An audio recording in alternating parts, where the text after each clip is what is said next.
Hello everyone, welcome to another episode of Tech Universe. Today we're going to be having a look at the Samsung Omnia W. This is a Windows 7.5 Mango smartphone. So let's go ahead and have a look at it. So here we have it, the Samsung Omnia W, or the Samsung Omnia Wonder, or the Samsung Omnia Focus Flash as you would call it. The model number is i8350.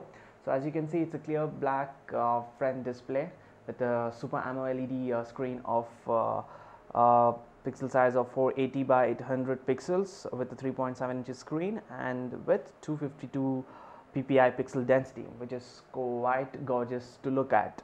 And the back of the phone has a brushed metallic feel to it. It feels pretty nice. It's got a 5 megapixel camera over here with an LED flash, a front VGA camera with some proximity sensors close to it. It's got a volume rocker here, micro USB port, and the power button here, and the dedicated camera button. And here's the 3.5mm jack, and it's got a dedicated home button screen here, and a back and a Bing shortcut key here. Coming to the hardware specification of this phone, this is a pretty feature-rich phone with respect to hardware. To start off with, it's got a 1.4 GHz Scorpion processor. It's got an Adreno 205 GPU. It's got a gyroscope along with the accelerometer and the proximity sensors. It's got a GLONASS compass aiding for its GPS facilities, and it's got 512 MB of RAM. The only limitation I see here is the 8 gigabytes of internal storage, which is not expandable, but that should be enough if you do know how to maintain your videos and music. So that being said, this is a pretty feature rich phone for the price range. I mean, this phone would cost you about 15,000 rupees if you're in India, so that's a pretty good deal for a phone which is so much feature rich with respect to its hardware. So this device has a dedicated camera button out here.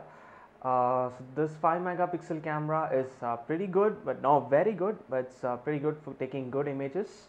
Of course, it is also capable of recording 720p videos, and this would be the front VGA camera, of course, for making video calls. The call quality on this device is very nice. The caller as well as the receiver are capable of receiving crystal clear voice over the earpiece as well as the microphone, and also I believe this has a dual microphone, so that is an added advantage. Let's take a look at the phone. It's got Internet Explorer integrated with the device, and it is pretty snappy. Let's open up a website here. Of course, this browser does not support Adobe Flash, but it does make up for it with its HTML5 capabilities. So as you can see, it's got no problem loading the page at all, and this is a pretty huge page, but I guess it has wrapped it around. So as you can see, the zooming capabilities also pretty awesome on this device, and as I said, it's absolutely flawless on this device.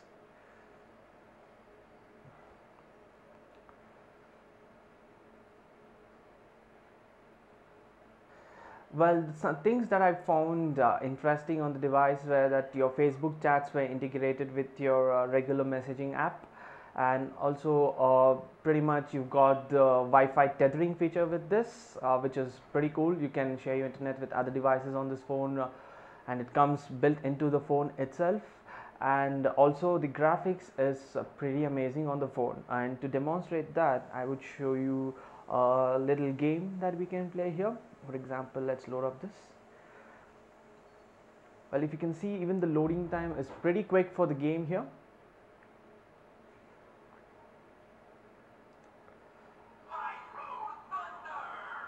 So as you can see, the graphics is pretty intense on this. Sometimes I would think, you know, the phones like the quad-core phones that are there on display and they talk about the water rendering and everything. Well, look at this rendering of the water. What would you say about this?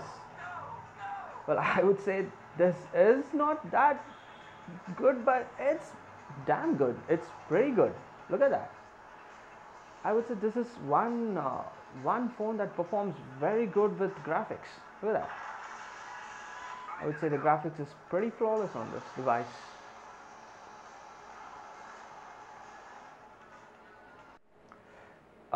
The audio output of the device through the 3.5 mm headset jack is also very good, and it is very soft and nice on the ears with proper bass and beats, and it of course comes with in-ear earphones, so that adds to the music listening experience.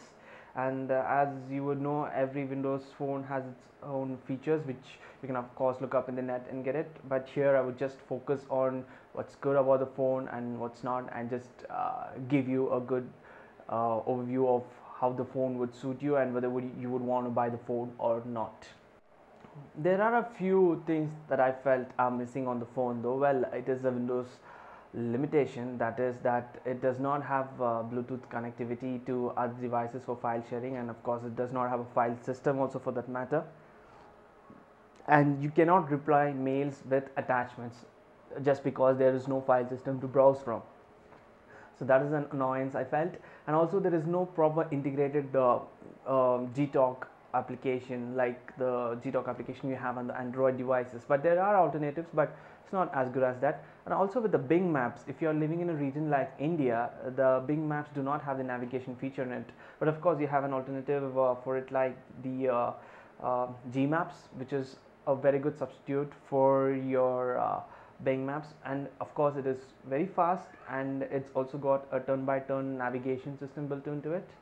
And yes, thanks to the GLONASS support with the device, its GPU tracking is tremendously snappy, very fast. There you go, on the go you have the GPU lock onto it, so that's a pretty good feature. And it also has the linked inboxes and all the various goodies that Windows 7.5 Mango offers, that you may look across any website and get to know about it. So what would be the final verdict? So I would say that this is a value for your money smartphone, because on the plus side you have an excellent hardware configuration, and you also have the Windows 7.5 with its latest features built into the phone. Of course it also has your Wi-Fi tethering feature like your Android devices do. But on the minus side, you cannot reply to your emails with attachments like documents, which is a little annoyance at times, and also there's no Bluetooth file sharing between other devices. Other than that, it's a pretty good phone, you know, it's value for your money. So I would say if you're planning to purchase this phone, and especially if you're on regions where there is no LTE support as of now, you might as well go for the smartphone. It's a pretty good value for money smartphone. So that being said, thank you for watching the show, and I hope to see you next time.